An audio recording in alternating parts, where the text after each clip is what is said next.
जय हिंद दोस्तों, उम्मीद करता हूँ आप सब अच्छे होंगे।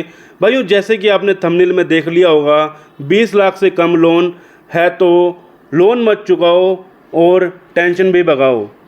तो भाइयों, ये हमने इसलिए लिखा है क्योंकि बहुत से लोग हैं जो डरे हुए हैं, अगर लोन का पैसा नहीं भरेंगे तो हमारे साथ क्या होगा, क्या हो सकता है या क्या होने वाला है। इस प्रकार के तमाम डर आपके मन में हैं। जो डर हैं वो भी 3 ही प्रकार के हैं। पहला जो है आपका डर कि मुझे जेल तो नहीं होगी। दूसरा डर जो है आपका मन में कि भैया हमारे ऊपर कोर्ट कचहरी के चक्कर लगाने पड़ जाएंगे, ठीक है, और आपके पास नोटिस वगैरह आएंगे, मुझे कोर्ट कचहरी जाना पड़ जाएगा। और तीसरा जो डर है वो है कि हमारे रिश्तेदारों में हमें बदनाम कर दिया जाएगा। यही तो डर है आपके मन में, इसके अलावा कोई और डर है तो कमेंट में लिख कर बताइए, उसके ऊपर भी एक अलग से वीडियो बना देंगे आपके लिए, तो टेंशन मत लीजिए। अगर आप चैनल पर नए हैं तो चैनल को सब्सक्राइब कर वीडियो को लाइक कर देना, जितना हो सके शेयर कर देना, और भाइयों कमेंट में अपने शहर का नाम लिख देना ताकि हम आपको बता सके आपके शहर में रिकवरी एजेंट आ सकता है या नहीं आ सकता। इस वीडियो में हमने एम रखा है 200 लाइक का, उम्मीद करता हूँ कंप्लीट करा देंगे। और सब्सक्राइब करने के साथ साथ बेल नोटिफिकेशन भी ऑन कर लेना, क्योंकि हम अपने चैनल पर नई नई वीडियोस लाते रहते हैं और हम रोज़ाना लाइव स्ट्रीमिंग भी करते हैं ताकि आप लोग हमसे जुड़कर बातचीत भी कर सकें, ठीक है ना भाइयों। अब आपके मन में किस चीज़ का डर है? जेल का, दूसरा आपके मन में कोर्ट कचहरी का, तीसरा आपके रिश्तेदारों में बदनामी का। इस वीडियो को अंत तक देख लेना, एक एक स्टेप बताऊंगा, एक एक स्टेप में आपको सब कुछ क्लियर हो जाने वाला है कि आपके ऊपर किस प्रकार का केस हो सकता है, किस प्रकार का नहीं हो सकता, ठीक है ना। डरने की ज़रूरत नहीं है, 1% भी मत डरिएगा। वीडियो को पूरा ठंडे दिमाग से देखिएगा। भाइयों, अगर आपका लोन चल रहा है किसी भी NBFC कंपनी से या किसी क्रेडिट कार्ड से, अगर आप क्रेडिट कार्ड का अगर कोई भी 1 रुपया भी यूज़ करते हैं तो भैया वो लोन की गिनती में माना जाता है, तो वो भी लोन ही मानना, ठीक है। NBFC कंपनियां 100+ NBFC कंपनियां हैं जो कि इस समय आपको देखने को मिल जाएंगी प्ले स्टोर के ऊपर। APK वाली पर कभी भी विश्वास मत करना, जो प्ले स्टोर पर अवेलेबल है उन्हीं पर ही विश्वास करना। पहली बात तो ये सुन लीजिए। अब सबसे पहले आपने पहले महीने की किस्त टाइम से भर दी, दूसरे की किस्त टाइम से भर दी, तीसरे किस्त भी आपने टाइम से भर दी, चौथे महीने में आपके साथ कुछ भी ऐसी दिक्कत आ गई, आपकी जॉब चली गई, आपके कारखाने में, आपकी बिज़नेस में किसी प्रकार का लॉस हो गया या आपके घर में कोई बीमार हो गया, तो भैया किसी प्रकार से अगर आपके साथ परेशानी बनी, आपकी नौकरी छूट गई है या कुछ भी हो गया है, तो भाइयों सबसे पहले जो आपका डाटा है, तीसरे महीने के बाद जब आपका चौथा महीने में जब आप लोन डिफ़ॉल्ट कर देते हैं तो आपका जो खाता है वो चला जाता है रिकवरी एजेंटों के पास, जो कि कॉल सेंटर में जाता है। आपके पास कॉल वगैरह आनी शुरू हो जाती हैं, 0 से लेकर 30 डेज़ तक आपके पास रेगुलर कॉल ही आती हैं। और इतनी कॉल्स आती हैं, आप लोग परेशान हो जाते हैं कि भैया अगर मैं फ़ोन नहीं उठा रहा, मेरे पास दिन में 50 हो, आप रोटी खाते हो, रोटी खाते खाते 50 फ़ोन बज जाएँ। भाइयों, अगर आप कहीं मीटिंग में बैठे हो, आपके पास 50 फ़ोन बज जाएँ, तो भैया आपके दिमाग में एक ही टेंशन बढ़ रहेगी, अरे यार मैंने क्या गलती कर दी, मेरे को लोन नहीं लेना चाहिए था। जब आपको ज़रूरत थी आपने लोन लिया, और कंपनी को ज़रूरत थी तो कंपनी ने लोन दिया, ठीक है। कंपनी को भी ज़रूरत है, अगर वो लोन नहीं बांटेंगे तो, अगर वो लोन नहीं देंगे तो वो भी क्या कमाएंगे, ठीक है ना। तो इसके लिए भी आप ये समझ के रहना कि भाइयों अगर आपको ज़रूरत है तो उनको भी ज़रूरत है, उनको कस्टमर की ज़रूरत है, आपको पैसों की ज़रूरत है। अगर आप 3 महीने तक पैसा, अगर आप 1 महीने तक पैसा नहीं देते हैं तो भाइयों रेगुलर आपका कॉल मैसेज आना शुरू हो जाते हैं। उसके बाद 100 में से 50 NBFC कंपनी ऐसी हैं जो कि घर पर रिकवरी एजेंट को भी भेजती हैं, और 50 NBFC कंपनी घर पर रिकवरी एजेंट को भी नहीं भेजती हैं, ठीक है।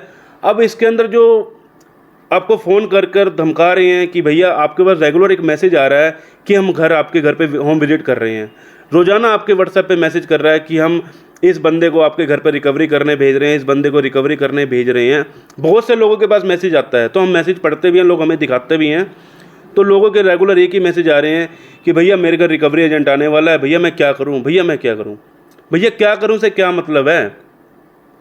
अगर रिकवरी एजेंट का मैसेज आ रहा है, हम तो साफ कहते हैं, एक ही चीज़ आपको बताने वाला हूँ, अगर किसी भी रिकवरी एजेंट का आपके पास कॉल मैसेज किसी प्रकार का आ रहा है तो रिकवरी एजेंट का किसी भी मैसेज को मत पढ़िए, इग्नोर कीजिए। अगर कंपनी का मेल वगैरह आ रहा है तो उसका आपने जवाब देना है। अगर रिकवरी एजेंट आपको किसी प्रकार से परेशान कर रहा है तो आप लोग इस चीज़ में इन्वॉल्व ना होकर उनसे दूर रहिए, अपना खाना पीना टाइम से खाएं और अपनी टेंशन को दूर करें। ठीक है, फ़ोन न उठाना किसी प्रकार का जुर्म नहीं है, किसी प्रकार का अपराध नहीं है। फ़ोन न उठाना किसी प्रकार का अपराध नहीं है। और रिकवरी एजेंट, अब मैं आपको जेल का डर बता देता हूँ ख़त्म कैसे होगा। रिकवरी एजेंट आपको बोल रहे हैं, आपके पास फ़ोन कर रहे हैं कि भैया हम आपका जो डाटा है पुलिस में भेज रहे हैं, आपके आसपास के थाने में आपको हाजिर होना पड़ेगा। इससे आप डर जाते हो, अरे मेरे साथ क्या होगा, अरे मैंने क्या कर दिया ऐसा।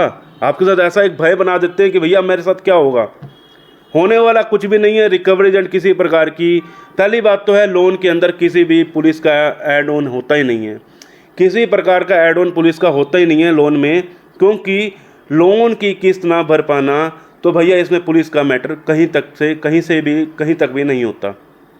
इससे पुलिस का कोई लेन देन नहीं है। तो जेल का तो आप छोड़ ही दीजिए कि आपको जेल हो जाएगी। ठीक है, उसके बाद अब आपके ऊपर जो दिक्कत आ रही है, नोटिस इसकी आ रही है। नोटिस किस प्रकार के आ रहे हैं? सबसे पहले आपको आ रहा है रिमाइंडर नोटिस।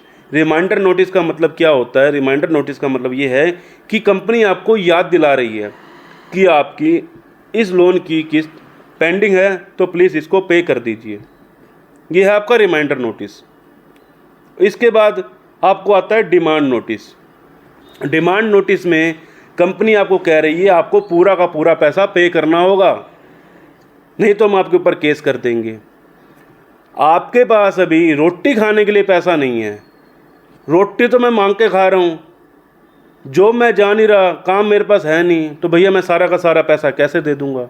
तो भैया आप कंपनी को एक मेल कीजिए, कंपनी को आप बता दीजिए भैया मेरे पास अभी पैसा नहीं है, जैसे ही होगा मैं पे कर दूँगा।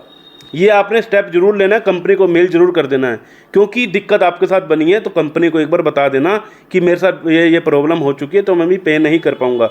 अगर कंपनी जवाब नहीं देती है, लेकिन आपने तो कंपनी को अप्रोच किया, कंपनी ने आपको जवाब नहीं दिया, तो इसमें आपकी गलती नहीं है। आपके पास प्रूफ है कि मैंने कंपनी को मेल किया था लेकिन कंपनी ने मेरा हल नहीं निकाल के दिया। ठीक है, तो आपने इसका प्रूफ अपने पास रखना है कि एक मेल कर देनी है। ठीक है, तो भाइयों इसमें आपका, इसके बाद आपको जो डिमांड नोटिस के बाद भेजते हैं आर्बिट्रेशन का नोटिस। आर्बिट्रेशन का मतलब होता है मध्यस्थता।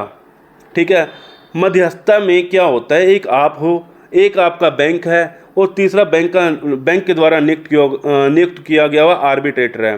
ठीक है, अगर बैंक खुद ही आर्बिट्रेटर नियुक्त कर रहा है तो भैया मैं क्यों जाऊंगा आर्बिट्रेशन में। सीधी सी बात है, बैंक के पक्ष में तो वो लेगा ना, जो भी जानकारी देगा वो बैंक के पक्ष में ही तो देगा ना। अगर आपका 1 लाख का लोन है तो बैंक बोलेगा कि अरे हमें तो 80,000 रुपये चाहिए, तो आर्बिट्रेटर भी यही कहेगा हम तो 80,000 रुपये में निपटारा करेंगे।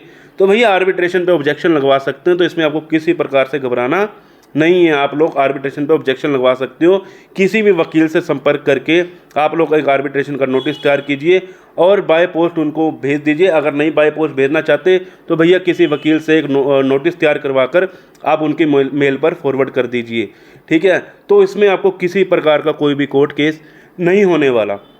तीसरा, अब ये आपके ऊपर कह रहे हैं कि भैया हम लोग आपके रिश्तेदारों में फ़ोन कॉल करेंगे, मैसेज करेंगे। भैया रिश्तेदारों को फ़ोन करना ये आपकी प्राइवेसी जो कि है हैक कर रहे हैं। प्राइवेसी में क्या है, जब आप किसी भी ऐप को डाउनलोड करते हैं, किसी भी तमाम ऐप में से किसी भी ऐप को डाउनलोड करते हैं, तो उस ऐप को जैसे डाउनलोड करते हैं वो आपसे मांगते हैं हर तरह की नोटिफिकेशन ऑन करने के लिए बोलते हैं। नोटिफिकेशन में क्या है, आप कैमरा की नोटिफिकेशन उनको ऑन करके देते हो, उनको कॉन्टैक्ट की इन्फॉर्मेशन आप उनको ऑन करके देते हो। इस प्रकार के आप 2-3 चीज़ें हैं जो आप उनको ऑन करके दे देते हो, जिससे उनके पास पूरी की पूरी कॉन्टैक्ट लिस्ट चली जाती है आपकी।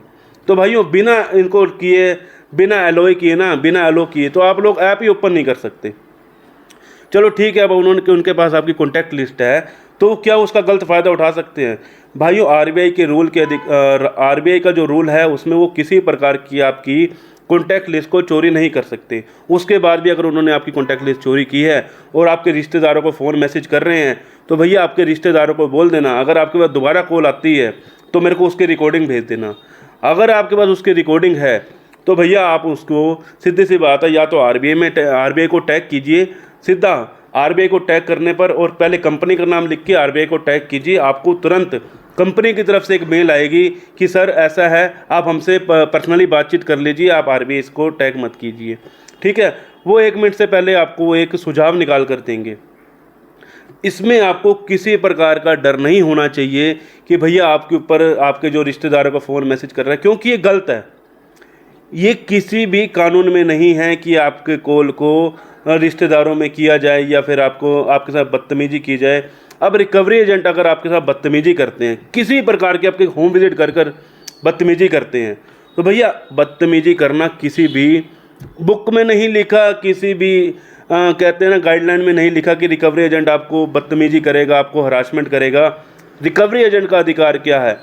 रिकवरी एजेंट का अधिकार है, अगर उनके पास रिकवरी एजेंट कैसे बनते हैं भैया? रिकवरी एजेंट बनने के लिए 100 घंटे की पढ़ाई की जाती है, जिसमें आपको डीआरए का सर्टिफिकेट दिया जाता है। डीआरए का मतलब होता है आपको एक नौकरी दी जा रही है जिसके अंदर 100 घंटे की पढ़ाई है, और उस 100 घंटे की पढ़ाई के बाद आपका एक एग्ज़ाम भी होता है, एग्ज़ाम भी क्लियर करना होता है। तो ये जो चोनी छाप झोला छाप है, 99% लोग हैं जिनके पास डीआरए का सर्टिफिकेट ही नहीं है, डेप्थ रिकवरी एजेंट का सर्टिफिकेट ही नहीं है उनके पास, उसके बावजूद भी रिकवरी करने आ रहे हैं। तो भैया ऐसे रिकवरी एजेंटों को घर पे मत घुसने देना। अगर ऐसे रिकवरी एजेंट आपके साथ बदतमीजी कर रहे हैं, अगर आपके घर पर आ रहे हैं, तो भैया सीधी सी बात है, आप करें 112 पे फ़ोन, या आपकी मर्जी, आपको जो करना उनके साथ करें, जो आपका दिल करे वो कर सकते हैं। क्योंकि वो आपके घर पे क्या पता स्कैम करने आ रहे हो, चोरी करने आ रहे हो, आपको थोड़ी ना पता है। उनके पास तो कोई आईडी प्रूफ ही नहीं है, आपके घर में कैसे घुस गए? आपके घर में कोई घुस सकता है क्या? आपके घर में कोई भी नहीं घुस सकता बिना होम विजिट लेटर के। अगर उनके पास होम विजिट लेटर नहीं है तो भैया किसी को मत घुसने देना। अगर वो फिर भी बदतमीजी कर रहे हैं, सामने फ़ोन उठाना और कैमरा उनके आगे रख देना। उसके बाद भैया उनकी चून ही निकलेगी मुँह से, वो चून ही निकाल पाएंगे मुँह से कि भैया मुझे क्या करना है क्या नहीं करना। वो चुपचाप आपसे हाथ जोड़ के चले जाएंगे, सिर्फ कैमरा स्टार्ट कर लेना।